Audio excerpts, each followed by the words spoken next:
C58 Penyakit Raka. Di luar ruangan tempat di mana Raka sedang diperiksa, Azizah dan Satria menunggunya dengan cemas. Oek, oek, dari luar terdengar suara tangisan Raka, sekali lagi membuat Azizah tidak bisa tenang. Sayang sabar, aku yakin Raka akan baik-baik saja, Satria mulai menenangkan sang istri. Ini tidak mudah Sat, kami sudah berusaha beberapa bulan yang lalu, saat kamu hilang, tapi, dokter juga tidak bisa mengobati Raka sampai sembuh, timpal Aldo yang begitu kecewa. Ceklek, dokter Sela keluar dari ruangan tersebut. Bagaimana dok? Raka sudah tertidur setelah perawatan, Azizah kamu yakin akan selalu menggunakan alat itu untuk membuat Raka bertahan hidup. Lakukan yang terbaik dok, apapun itu kami akan menyetujuinya, sambung Satria. Kalau begitu, biarkan Raka dirawat di sini dulu selama beberapa bulan untuk perkembangannya, percayakan Raka padaku, aku akan menjaganya dengan baik. Azizah ragu dengan keputusan Sela, namun ia juga tidak ingin Raka selalu menderita. Azizah ingin Raka segera sembuh, Satria menguatkan Azizah dan meminta sang istri untuk merelakan itu. Baiklah dok, biarkan kami bertemu dengan Raka. Iya, jangan bawa masuk Arkana ke dalam ya. Iya dok, Aldo pun menunggu di luar ruangan, sementara, Satria dan Azizah masuk ke dalam ruangan tersebut. Blam. Satria menutup kembali pintu ruangan itu, terlihat Raka yang sudah tertidur begitu pulas di dalam box baby, banyak alat yang terpasang di tubuh Raka membuat Azizah tidak dapat menahan air matanya. Mas, apa semua ini akan baik-baik saja? Azizah melirik ke arah Satria, yang saat ini juga berdiri di sebelahnya. Serahkan semua pada Allah sayang, Mas yakin semua akan baik-baik saja, kita pasti akan segera berkumpul kembali seperti dulu. Iya Mas. Azizah pun mendekat box bayi, lalu menyentuh wajah anaknya yang tertidur. Ayo kita pulang, kita harus membawa Arkana kembali. Sebentar lagi Mas, aku masih belum bisa meninggalkan Raka sendiri di sini. Azizah masih tidak tega meninggalkan Raka sendiri di rumah sakit, namun, ia harus bisa merelakan itu agar Raka segera sembuh. Satria segera membawa paksa Azizah keluar dari ruangan Raka, melihat Azizah yang begitu sedih membuat Satria juga ikut sakit, apalagi saat melihat Azizah menangis membuat Satria begitu tidak berdaya. Asteris asteris asteris. Sudah 2 hari Azizah meninggalkan Raka di rumah sakit, Satria pun merasa khawatir bila meninggalkan Azizah di rumah dalam keadaan sedih. Sayang, aku pergi dulu, hari ini ada meeting, aku janji aku akan pulang lebih cepat hari ini. Sahut Azizah pelan, tanpa melihat ke arah Satria, dalam pelukannya ada bingkai foto milik Raka. Sayang, kamu tidak boleh terlalu bersedih begini, kasihan Arkana, dia juga butuh kasih sayangmu, ayo kita keluar dulu, sepertinya Arkana sudah di meja makan. Azizah pun menurut saja, saat Satria membawanya keluar dari kamar, Surnarsi sudah kembali ke desa gelap, kini hanya tinggal mereka berlima di rumah Purna. Dibawa, kan bubur bayi ke sini, titah Satria. Baik tuan, Atun segera kembali ke dapur. Azizah terlihat begitu tidak bersemangat, bagaimana dia bisa duduk dengan tenang, sedangkan Raka sedang berjuang untuk melawan penyakitnya. Di meja makan terlihat Arkana yang berada dalam gendongan Rani, melihat Azizah sudah tiba di sana, Arkana segera melayangkan tangannya ke arah Azizah, meminta wanita itu untuk mengendongnya. Sini Ran, biar aku yang mengendongnya. Rani pun memberikan Arkana kepada Azizah. Terlihat raut wajah Arkana yang berubah begitu lucu kesengajaan digendong oleh Azizah. Semenjak tahu Raka sakit, Azizah lebih fokus ke Raka. Azizah sangat jarang bermanja dengan Arkana.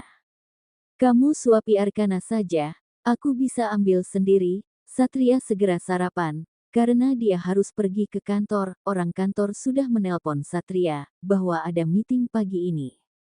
A few minutes later, sayang, aku berangkat dulu, kamu baik-baik di rumah ya, hari ini aku akan pulang cepat, nanti kita berkunjung ke rumah sakit, pamit Satria sembari mengecup kening sang istri yang sedang menyuapi Arkana dalam gendongannya. Iya mas, hati-hati mas. Iya sayang, assalamualaikum. Waalaikumsalam.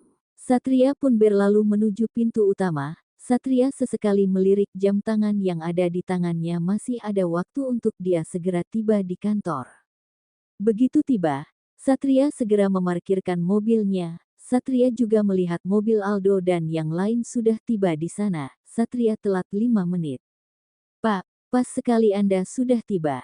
Anita, apa mereka semua sudah datang? Sudah Pak, aku tadi sudah meminta izin kepada mereka dalam waktu 10 menit, dan mengabari Anda sudah di jalan. Kerja yang bagus, ayo kita ke ruangan meeting. Anita dan Satria bergegas menuju ruangan meeting. Ceklek, selamat pagi, sapa Satria. Pagi, jawab semua orang yang ada di dalam ruangan itu. Maaf, atas keterlambatan saya, ucap Satria sembari tersenyum, lalu duduk di kursi kepimpinan. Sebelum Satria memulai rapat, ia melirik kursi CEO milik sang papa. Aldo mengetahui itu. Hari ini kita kedatangan tamu istimewa, seru Aldo. Satria pun tersadar lalu melirik ke arah dua orang yang berbeda dari sebelumnya. Maafkan saya yang belum menyapa Anda berdua, senang bertemu dengan Anda, Tuan Albert King dan Tuan Justin Orlando. Dua pria yang disebut oleh Satria adalah klien negara asing yang cukup berpengaruh di perusahaan itu, dan sudah banyak membantu Purna. Senang bertemu dengan Anda. Albert dan Justin pun berdiri untuk bersalaman dengan Satria. Baiklah, mari rapatnya kita mulai. Satria pun memulai rapatnya. Dia mulai membahas proyek lama yang sempat terkendala dengan hilangnya dia beberapa bulan yang lalu. Saya meminta maaf, proyek ini sempat tertunda sebelumnya, dan ada banyak klien yang bekerja sama dalam proyek ini juga ikut menghilang. Banyak yang meninggalkan Purna, ungkap Satria, yang kini berdiri dari tempat duduknya. Satria pun mulai memperlihatkan layar proyektor yang telah diatur oleh Anita. Saat saya hilang dan tidak ada kabar, Purna bukan tidak mampu mengatasi masalahnya sendiri. Namun, hanya saja ini kesempatan bagi Purna untuk menyingkirkan orang-orang yang mencari keuntungan tanpa mau rugi sedikit pun. Sebelum proyek ini berjalan dengan lancar, Anita telah menyimpan semua data-data proyek. Dia bisa saja melakukan itu sesuai dengan yang semestinya, namun, Anita tidak melakukan itu. Ia tetap percaya kalau saya akan kembali untuk memegang proyek ini, dan begitu saya tiba benar saja banyak yang telah pergi dari Purna. Penjelasan Satria membuat Albert begitu kagum. Satria pun mulai memperlihatkan layar proyektor yang telah diatur oleh Anita. Saat saya hilang dan tidak ada kabar, Purna bukan tidak mampu mengatasi masalahnya sendiri. Namun, hanya saja ini kesempatan bagi Purna untuk menyingkirkan orang-orang yang mencari keuntungan tanpa mau rugi sedikit pun. Sebelum proyek ini berjalan dengan lancar, Anita telah menyimpan semua data-data proyek. Dia bisa saja melakukan itu sesuai dengan yang semestinya, namun, Anita tidak melakukan itu. Ia tetap percaya kalau saya akan kembali untuk memegang proyek ini, dan begitu saya tiba benar saja banyak yang telah pergi dari Purna. Penjelasan Satria membuat Albert begitu kagum. Albert kagum dengan apa yang dipresentasikan oleh Satria dalam rapat. Albert tidak menyesal telah mendengar kata Alex untuk membantu Purna beberapa bulan yang lalu. Jadi, apa pendapat Tuan Alex dan Tuan Justin? Apakah ada pendapat saya yang mungkin masih kurang menurut Anda? Satria kembali duduk. Albert pun melihat layar laptop yang ada di depannya.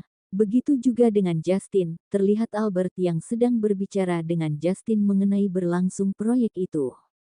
Kamu tidak perlu ragu. Aku yakin presentasimu kali ini sangat hebat, bisik Aldo. Satria tersenyum. Semoga proyek ini berjalan dengan lancar. Aldo dan Satria pun menunggu keputusan dari dua orang yang sedang berdiskusi. Setelah beberapa menit berlalu, Albert pun berdiri dan memberi pendapatnya. Saya sangat kagum dengan hasil presentasi Anda hari ini, benar-benar di luar perkiraan saya. Saya pikir Anda akan membatalkan proyek ini karena waktu telah banyak terbuang, namun, ternyata Anda masih berharap proyek ini akan berjalan dengan lancar. Jadi hasil akhir, kami tidak akan mundur walau satu langkah sampai proyek ini selesai, tegas Albert. Seluruh dewan direksi dan dewan pemasaran ikut bahagia, semua orang bertepuk tangan atas keputusan dari Albert. Rapat pun selesai, Satria dan yang lain saling berjabat tangan dan berpelukan untuk rapat yang berjalan begitu lancar. Terima kasih banyak Tuan Albert, Anda sudah banyak membantu Purna selama saya tidak berada di sini. Anda harus berterima kasih kepada papa mertua saya, karena papa mertualah, saya tidak menyesal telah memilih perusahaan Anda untuk bekerja sama, ungkap Albert.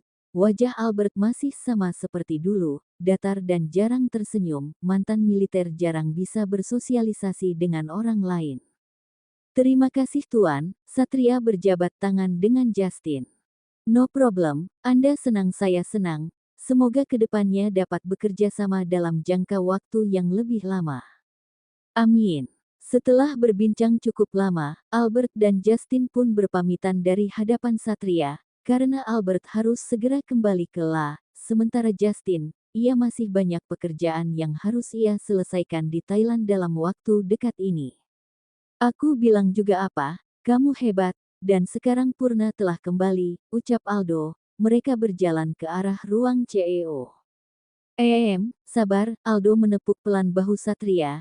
Saat ia menatap ruangan itu, tentu saja yang pertama terlintas di pikiran Satria adalah Adi, orang yang berusaha payah membangun perusahaan itu. Aku harus kembali ke kantor, Bara sudah mengambil cuti, jadi aku harus menggantikan semua posisi dia. Baiklah, hati-hati. Iya, Aldo pun pergi meninggalkan perusahaan Purna. Bara baru saja tiba di tempat perhiasan. Mereka akan membeli beberapa perhiasan untuk mahar pernikahan mereka. Kamu mau yang gimana sayang? Tanya Bara, sudah berdiri di depan lemari perhiasan dengan ditemani oleh beberapa pelayan. Terserah, jawab Kejora singkat. Tolong ambil yang ini. Pelayan pun mengambil perhiasan yang diminta oleh Bara. Kejora menatapnya dengan kesal, selain norak perhiasan itu juga model lama.